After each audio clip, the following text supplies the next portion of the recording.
لله رب العالمين والعاقبة للمتقين والصلاة والسلام على عبده ورسوله وخليله وأمينه على وحيه نبينا وإمامنا وسيدنا محمد بن عبد الله وعلى آله وأصحابه ومن تبعهم بإحسان إلى يوم الدين. قال الله سبحانه وتعالى في القرآن المجيد بعد أعوذ بالله من الشيطان الرجيم بسم الله الرحمن الرحيم إن المسلمين والمسلمات والمؤمنين والمؤمنات والقانتين والقانتات والخاشعين والخاشعات والمتصدقين والمتصدقات والصائمين والصائمات والحافظين فروجهم والحافظات والذاكرين الله كثيرا والذاكرات أعد الله لهم مغفرة وأجرا عظيما. قال رسول الله صلى الله عليه وسلم من أحدث في أمرنا هذا ما ليس منه فهو رد، وكما قال عليه الصلاة والسلام رب اشرح لي صدري ويسر لي أمري واحلل عقدة من لساني يفقهوا قولي سبحانك لا علم لنا إلا ما علمتنا إنك أنت العليم الحكيم. Alhamdulillah, so grateful to Allah subhanahu wa ta'ala that first of all He has made us from amongst the Muslims, that He has made us from amongst the ones who said La ilaha illallah Muhammadur Rasulullah, that this blessing, that we will only realize the value of this blessing after we close our eyes for the final time. And as many of the ulama have said that the reality, like Ibn al-Qayyim, he says that what we are living in right now is an illusion. What we're living in now is a dream. When we wake up from the dream, that is when the real life starts, which is the life hereafter. Allah subhanahu wa ta'ala has created us given us a short time period, whether it be somebody can live maybe 10, 20 years, some people die in their infancy, some people lived up to 70, 80 years, some go even beyond that. Allah subhanahu wa ta'ala gave Nuh alayhi salam 950 years. But whatever the time period Allah subhanahu wa ta'ala has given us compared to the akhirah, that the time period is so small compared to the life hereafter, that Allah subhanahu wa ta'ala has created us الَّذِي خَلَقَ الْمَوْتَ وَالْحَيَاةَ لِيَبْلُوَكُمْ أَيُّكُمْ أَحْسَنُ عَمَلًا وَهُوَ الْعَزِيزُ الْغَفُورُ. Allah subhanahu wa ta'ala has created life and death to see who is going to do the best of deeds, that who is going to surpass one another in doing and worshiping Allah subhanahu wa ta'ala. Allah subhanahu wa ta'ala, the purpose He has created us is to worship Him. That وَمَا خَلَقْتُ الْجِنَّ وَالْإِنسَ إِلَّا لِيَعْبُدُونَ, that the purpose of our creation was to worship Allah subhanahu wa ta'ala alone. And that is the purpose that we live in today, that the people that have died before us, their book of A'mal have closed, unless they've done three things that Rasulullah mentioned, that Sadaqatul Jariyah, having righteous offspring, and giving ilm, teaching ilm.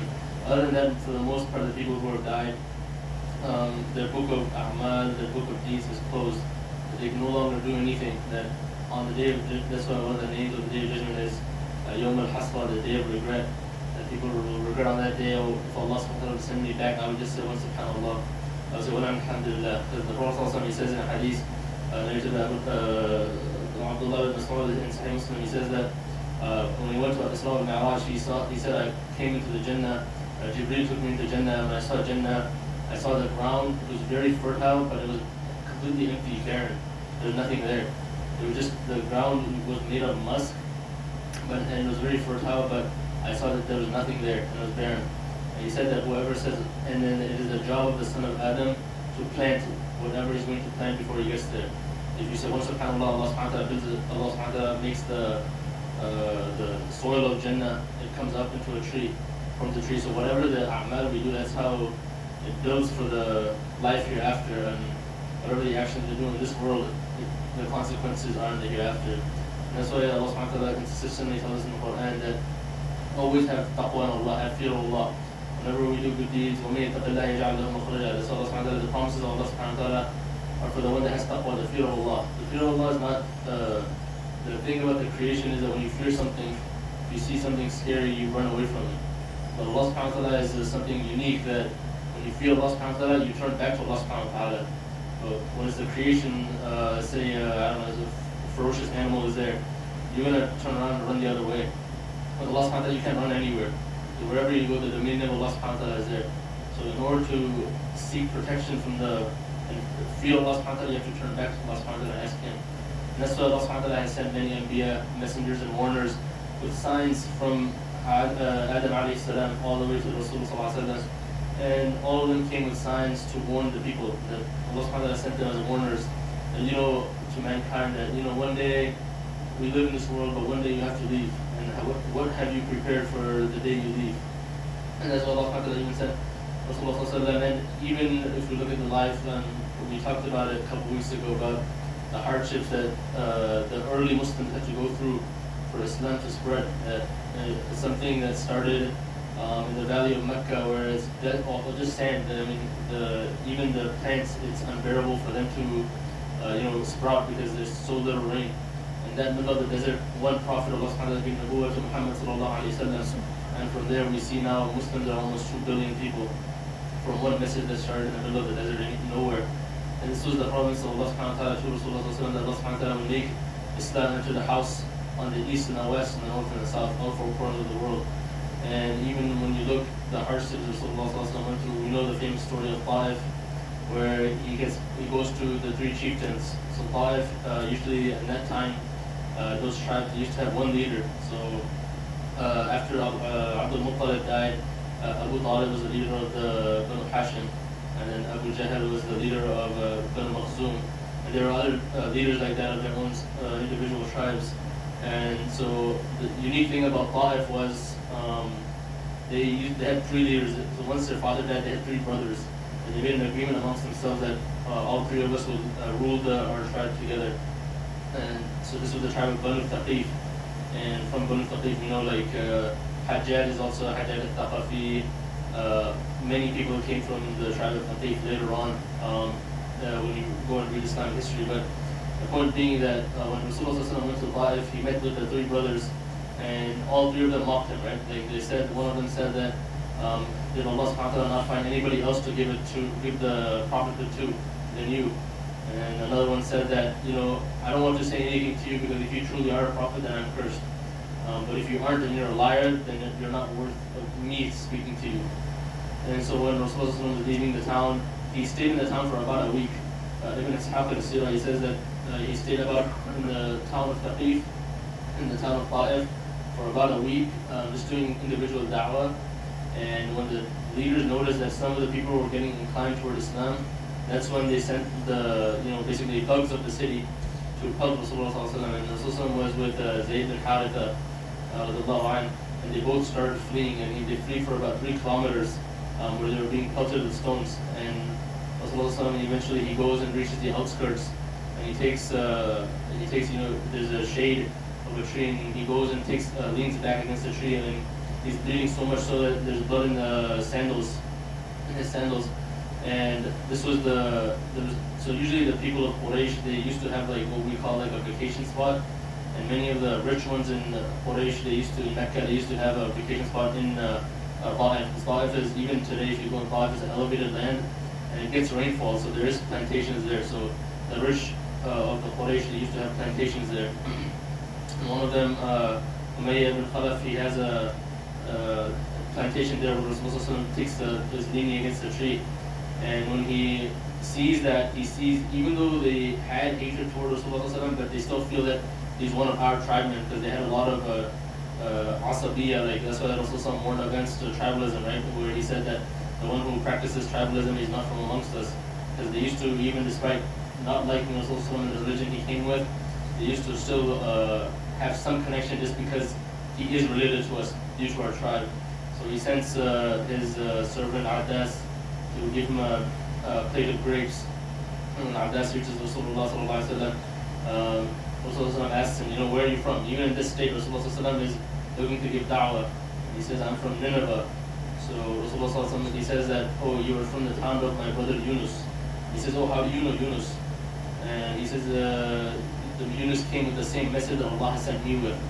And Abbas accepted Islam, and then even later on when the Battle of Badr happened, his owners who owned him, they forced him to come for the Battle of Badr, and Abbas didn't come for the Battle of Badr. He says, I'm not going to fight someone that came with the truth.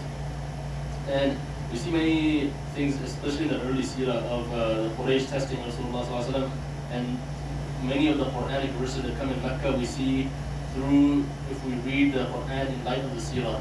Because sometimes when you read the Quran, when you don't know the asbab al-nuzul, why the Quran came, sometimes you don't understand it. So, like many of the Meccan surahs, like the Quraysh, they went to the Christians of Najran, and they told them that, we have someone in our midst, he's come with a similar message to you guys. So how do we know that this guy is telling the truth and he's not lying? And so the Christians of Najran, they said, go ask him about Yaqub. Because if he's a liar, there's no way he knows about Yaqub and the story of his son Yusuf. And when they came back and they asked Rasulullah about who is Yaqub, who is Yusuf, Allah subhanahu wa ta'ala revealed Surah of Yusuf. That he says, إِنَّا أَنزَلْنَا قُرْآنًا عَرَبِيًّا لَعَلَّكُمْ تَعْقِلُونَ. Indeed, we have revealed this revelation in the Arabic language, so it is easy to understand. That نحن نقص عليك أحسن القصص بما أوحينا إليك هذا القرآن أن كنت من قبله لمن الغافلين إذ قال يوسف لأبيه يا أبت إني. It goes on and on with the story of Yusuf alayhi salam. And so the Quraysh, they realized that he has come with something that is unique.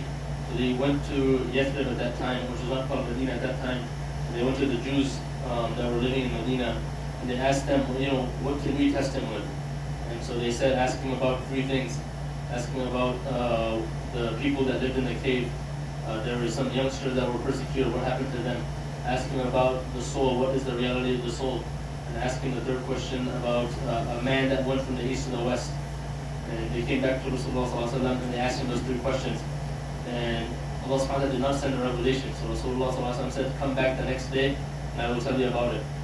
They came back the next day and Allah subhanahu wa ta'ala still had not sent the revelation. So he said, come back the next day. And this went on for about 15 days. And every time they came back, they started mocking Rasulullah. They said that, you keep telling us to come back and you're not giving us anything. And the reason was Allah subhanahu wa ta'ala revealed in Surah Al-Kahf that he did not say inshaAllah. Because he did not say inshaAllah, Allah subhanahu wa ta'ala did not send the revelation. And then after the 15th day, Jibreel alayhi salam, he came with 3 revelations about this. When they asked him about what is the ruh, وَيَسْأَلُونَكَ عَنِ الرُّوحِ قُلِ الرُّوحُ مِنْ أَمْرِ رَبِّي وَمَا أُوتِيتُم مِنَ الْعِلْمِ إِلَّا قَلِيلًا. They ask you, O Muhammad, about the soul. Tell them the soul is something from the matters of Allah, and mankind knows very little about it. And the second question they asked about the people of the cave, Allah subhanahu wa ta'ala revealed the first part of Surah Al-Kahf. And then they asked about the man who went from east to the west. وَيَسْأَلُونَكَ عَنِ ذِي الْقَرْنَيْنِ قُلْ سَأَتْلُو عَلَيْكُم مِّنْهُ ذِكْرًا. Mentioned the story of Dhul Qarnayn. Muhammad, they asked you about Dhul Qarnayn, mentioned the story of Dhul Qarnayn. And then Allah subhanahu wa ta'ala gave him many ways. He reached this place, until he reached Ya'juj and Ma'juj, and he placed them behind the wall. And one of the things we see also that's very beautiful in the seerah of Rasulullah that whenever Rasulullah dealt with hardship, Allah subhanahu wa ta'ala would always give him some ease. Because إِنَّ مَعَ الْعُسْرِ يُسْرًا, as Allah subhanahu wa ta'ala said in the Quran, أَلَمْ نَشْرَحْ, indeed after every hardship there is ease. And we see that even in the seerah that after Ta'if, Rasulullah when he's going back to Mecca, he stops in a camp. And Abdullah ibn Mas'ud is there, and Abdullah ibn Mas'ud, he gives a detailed narration in Sahih Bukhari about what he encountered, which is called the Night of the Jinn. And this is Allah subhanahu wa ta'ala revealed in Surah Al-Ahqaf, right? That on that night the jinn, they came and they listened to the Quran, and they went back to the other jinns and they said, we have searched something unique that has never been revealed, that has been revealed to someone previously, Musa alayhi salam. So this is Surah Al-Ahqaf, verse 29 to 32. So when you read the seerah alongside with the Quran, you realize why Allah subhanahu wa ta'ala, what was the reason for the revelation. It also helps us understand the Quran better. And even we get many of the rulings, or not rulings, but understanding of the jinn based on this story. Because Abdullah ibn Mas'ud, he says that I met Rasulullah and he started walking off into the desert. And when he was walking into the desert, I saw him for a little while and then he disappeared. And when he came back, he saw me and I was still standing, and he took me to a place where the firewood was still burning. You could see the blackness on the firewood. And he said this was where the camp of the jinn was. They were here in camp and they accepted Islam in a large number. And they asked me what is eligible for us to eat. Like for Muslims, we only eat zabiha, which you have to have the name of Allah, and it has to be slaughtered. You cannot eat dead meat. So the jinn, they asked me what is permissible for us to eat. And I said that whatever the Muslims eat, the bones that are remaining, that is eligible for you. Anything else is haram. And even from that, we also learned that the jinns have animals. That the waste product that there is, he said that is the sustenance for the animals of the jinn. And just based on this story alone, we learned so much about the jinn. And Abdullah ibn Mas'ud has very long narrations. You can find it in Bukhari, Muslim, and Musnad Ahmad also has many detailed narrations about it. But many of these things, the lessons we get out of these is that how Rasulullah brought Islam to us, how Islam came to us, the sacrifices that they gave initially, for Islam to reach us, and Allah subhanahu wa ta'ala has given us an opportunity in this world to, benefit from all the hard work they have put in, and made us amongst the people that are able to, follow in His footsteps. And that's why when it comes to this dunya, when it comes to the crossroads, we should always ask ourselves, in this situation, what would Rasulullah sallallahu alaihi wasallam, if I'm doing a sin, if you just ask yourself, if Rasulullah was in front of me, what would he say? But even bigger than Rasulullah is Allah, and Allah subhanahu wa ta'ala sees us 24/7. So if we're doing something that we would be too ashamed to do in front of Rasulullah sallallahu alaihi wasallam, then how about the people that are doing it in front of Allah subhanahu wa ta'ala, who is ever present? That's why when Rasulullah sallallahu alaihi wasallam, he died, that Umar ibn Khattab, he became very angry that he said, whoever says that Muhammad sallallahu alaihi wasallam has died, we will kill them. And Abu Bakr radiallahu anhu, he realized it, and he came out and he said, Muhammad illa Rasul qad khalat min qablihi Rasul, that indeed Muhammad sallallahu alaihi wasallam was a messenger, like those messengers before him. He was gone away, he's passed away. So are you going to turn back now, turn heel? And this was the same thing that Mus'ab radiallahu anhu in the Battle of Uhud, he recited the same verse when there was a rumor spread amongst the Muslims and the Sahaba that Rasulullah sallallahu alaihi wasallam has died in the Battle of Uhud. He recited the same verse and he went on fighting. That even if Rasulullah sallallahu alaihi wasallam has left, that Allah subhanahu wa ta'ala is with us. And sometimes we have amongst the Muslims that some people, they raise the level of Rasulullah sallallahu alaihi wasallam to such a level that they're almost matching with Allah, and that is ghulu, too much ghulu. Even Rasulullah, he says in a hadith, Sahih Muslim narrated by Ubay ibn Ka'b, he says that do not do to me what the Christians have done to Isa ibn Maryam. That they raised him to such a status that now they've almost made him divine. And unfortunately, some of the Muslims, they do that too, where they take the status of Rasulullah to such a level of Allah. And Rasulullah does not have all the ilm al-ghayb that some people claim he does, and all these other things that Allah subhanahu wa ta'ala gave him. Whatever ilm he has, Allah subhanahu wa ta'ala gave. Allah subhanahu wa ta'ala is ever living. That we also obviously Rasulullah is the greatest creation of Allah. He says in it by himself that Ana khayru khalqillah, I am the greatest creation of Allah. He says Ana sayyidul bani Adam wa la fakhri, that I am the leader of the children of Adam, and I do not boast about it. Always being humble. So we also have to, when we read the seerah, it also kind of grounds us and gives us, what is the reality of Rasulullah sallallahu alaihi wasallam. It builds the love that, who is Rasulullah sallallahu alaihi wasallam, what he has done for us, and what he has brought to us, and it makes us easier to follow his sunnah, his path, the tradition he has left behind. Because in every sunnah there is a guidance, in every sunnah there is success in this life and the hereafter. And the sunnah, the people that follow the sunnah, that's why the name of the Muslims is Ahlul Sunnah. Ibn Abbas, he says, the name of the Muslims is Ahlul Sunnah wal Jama'ah, with the people who are the people of sunnah, who follow the sunnah of Rasulullah sallallahu alaihi wasallam. And that's why we see the Sahaba that even the smallest thing, that even the Sahaba, they themselves never consider themselves to be big alim. Abu Hurairah, he used to give the fatwa that when a person wakes up in the state of janaba, that he cannot fast the next day. And that news came to Aisha radiallahu anha. And Aisha radiallahu anha, there can be an argument made that Aisha radiallahu anha is probably the greatest scholar of this ummah. So the news came to Aisha radiallahu anha. She said, woe to Abu Hurairah for what he says. For indeed I saw Rasulullah sallallahu alaihi wasallam waking up in the state of janaba, and he used to fast that day. And then they reached Abu Hurairah, and Abu Hurairah said, Aisha has spoken the truth. So one of the things we also see that the first and foremost thing is not their ego. They don't care, I can be wrong. People will say, Abu Hurairah has spent so much time with Rasulullah sallallahu alaihi wasallam, he shouldn't be making mistakes, he's narrated so many ahadith. But there's no ego there. It's whatever is the haqq, we speak the truth. In Islam, we speak the truth even if it's against ourselves. And that was the same thing we see that Abu Hurairah said, Aisha has spoken the truth, that the sunnah of Rasulullah sallallahu alaihi wasallam is always takes precedence what I say. My aqwal, my is nothing. That's why we know the famous quote from Imam Malik, that Imam Malik is giving a khutbah in Medina, and some people comes and he says, oh, he said this. Another person comes and said this. Another person said, this scholar, this is such a big scholar, he said this. And he said every person's statement can be taken from and rejected, except the person in this grave. And he was standing by the grave of Rasulullah sallallahu alaihi wasallam, and he pointed to his grave, sallallahu alaihi wasallam. So from all this we learn the importance of the sunnah, that how we need to uphold the sunnah. And sometimes we neglect the sunnah, the way of Rasulullah sallallahu alaihi wasallam, the traditions that he has left behind. And the traditions that he has left behind, they are nothing but, they're nothing gonna, no harm is in it. It's only success in this life and the hereafter. And the hisab in the life hereafter becomes easy when we follow in His path the way He has shown us. And indeed we ask Allah subhanahu wa ta'ala to make us those who follow in His footsteps, to follow in the footsteps of the Sahaba and those who were the closest to Him and who were the closest companions to Him. Because indeed in their path and in their way is success in this life and the hereafter. So may Allah subhanahu wa ta'ala make us those who love Rasulullah sallallahu alaihi wasallam, who have the love, who Allah subhanahu wa ta'ala puts the love of Him in our heart. Allah subhanahu wa ta'ala makes us those who follow in His footsteps, and makes us those who follow in the footsteps of His companions, and those who are the righteous predecessors. Inshallah, those brothers who think they can fit us in our direction.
الله أكبر الله أكبر الله أكبر الله أكبر أشهد أن لا إله إلا الله.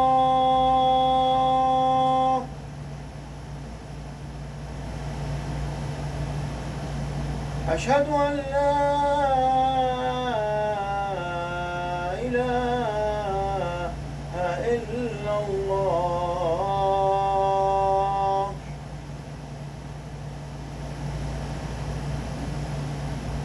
أشهد أن محمدا رسول الله.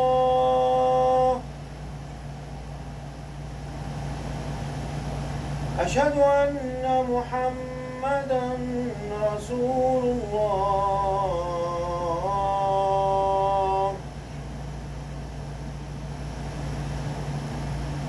حي على الصلاة.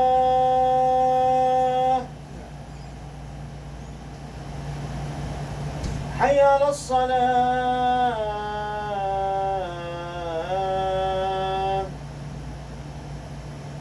حي على الفلاح.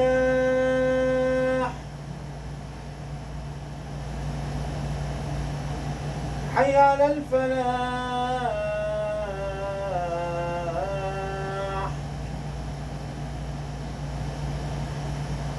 الله أكبر الله أكبر. لا إله إلا الله.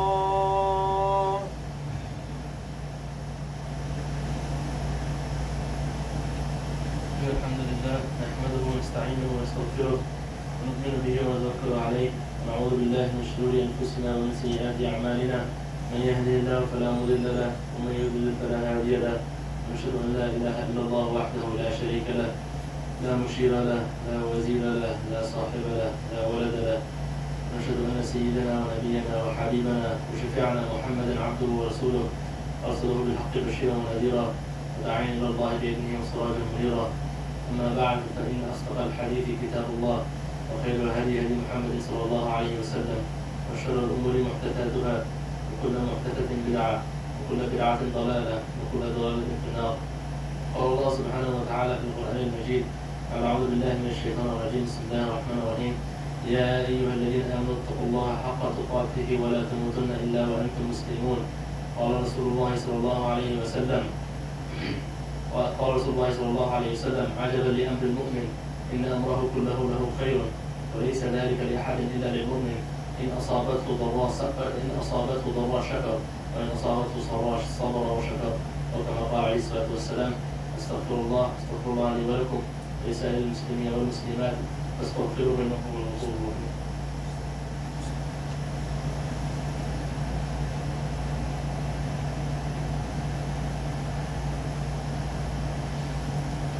الحمد لله حمدا كثيرا طيبا مباركا فيه ان الله وملائكته يصلون على النبي يا ايها الذين امنوا صلوا عليه وسلموا تسليما. اللهم صل وسلم وبارك وانعم على سيدنا محمد وعلى ال محمد كما صليت على ابراهيم وعلى ال ابراهيم انك حميد مجيد. قال رسول الله صلى الله عليه وسلم ارحم امتي بامتي ابو بكر واشدهم في دين الله عمر واصدقهم حياء عن عثمان وقضاهم علي وفاطمه سيده النساء اهل الجنه والحسن والحسين سيد شباب أهل الجنة والحمزة أسد الله وأسد رسوله.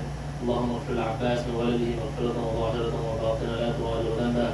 اللهم أعز الإسلام والمسلمين وأذل الشرك والمشركين ودمر أعداء الدين برحمتك يا أرحم الراحمين. اللهم إني دائم فأمنه. اللهم لا تدع لنا ذنبا إلا غفرته ولا هما إلا فرجته ولا كربا إلا نفسته ولا عسيرا إلا يسرته ولا مريضا إلا شفيته ولا ميتا إلا رحمته ولا مبتلا إلا عافيته ولا ضالا إلا هديته ولا مجاهدا في سبيلك إلا نصرته ولا داعيا إلى هداك إلا وفقته ولا عدوا إلا قتلته ولا عقيما إلا رزقته ولا عزبا إلا زوجته ولا حاجة من هوائج الدنيا والآخرة هي لك رضا ولنا فيها صلاة إلا قضيتها ويسرتها يا أرحم الراحمين. اللهم أرنا الحق حقا وارزقنا اتباعه وأرنا الباطل باطلا وارزقنا اجتنابه. اللهم أصلح أحوال المسلمين في كل مكان يا أرحم الراحمين. ربنا تقبل منا إنك أنت السميع العليم وتب علينا إنك أنت التواب الرحيم. وصلى الله وسلم وبارك على نبينا محمد وعلى آله وصحبه أجمعين عباد الله إن الله يأمر بالعدل والإحسان وإيتاء ذي القربى وينهى عن الفحشاء والمنكر والبغي يعظكم لعلكم تذكرون فاذكروني أذكركم واشكروا لي ولا تكفرون وأقيموا الصلاة. الله أكبر الله أكبر أشهد أن لا إله إلا الله أشهد أن لا إله إلا الله أشهد أن محمدا رسول الله أشهد أن محمدا رسول الله. حي على الصلاة حي على الصلاة حي على الفلاح حي على الفلاح. قد قامت الصلاة قد قامت الصلاة. الله أكبر الله أكبر لا إله إلا الله.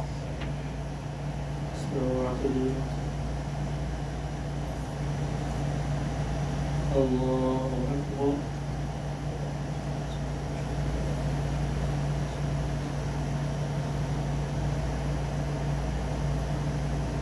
الحمد لله رب العالمين الرحمن الرحيم مالك يوم الدين إياك نعبد وإياك نستعين اهدنا الصراط المستقيم صراط الذين أنعمت عليهم غير المغضوب عليهم ولا الضالين.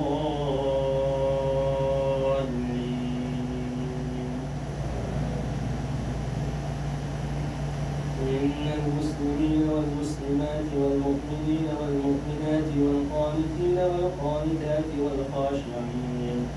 والخاشعين والخاشعات والمتصدقين والمتصدقات والصائمين والصائمات والحافظين فروجهم والحافظات والذاكرين الله كثيرا والذاكرات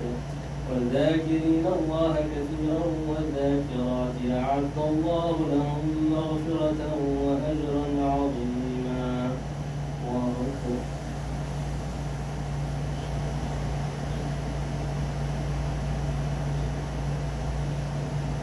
سمع الله لمن حمده. الله أكبر.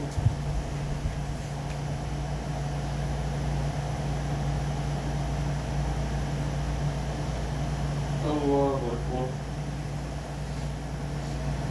الله أكبر.